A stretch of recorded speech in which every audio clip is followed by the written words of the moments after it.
მოგესალმებით, ეს BMG სამედის პროგნოზია, რომელსაც გარემოს ეროვნული სააგენტოს მონაცემებზე დაყრდნობით მე, ანა ელიკაშვილი წარმოგიდგენთ.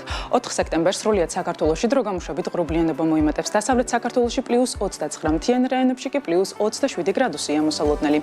აღმოსავლეთ საქართველოში +33 გრადუსი ფიქსირდება, მთიან რაიონებში კი +28. რუსთავში +33, მარნეულსა და თელავში +30, სიღნაღში +32 გრადუსი, ომოლოში +29, ლაგოდეხში +24, ცხინვალში +26, გორში +28 გრადუსი ფიქსირდება. სტეფანწმინდაში +19, ბაკურიანში +18, გუდაურში +17 გრადუსია მოსალოდნელი. ბორჯომში +25 და ახალციხეში +27 გრადუსს უნდა ველოდოთ.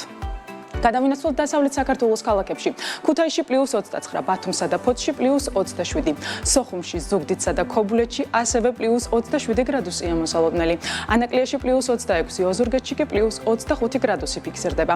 რაც შეეხება დედაქალაქს, თბილისში ჰაერი +31 გრადუსამდე გათბება. ასეთი გახლავთ ამინდის პროგნოზი საქართველოში 4 სექტემბრისთვის. დარჩით BMG-ზე და თვალყური ადევნეთ ყველაზე საქმიან ამინდის პროგნოზს, რომელსაც მთის წყალთან ერთად წარმოგიდგენთ.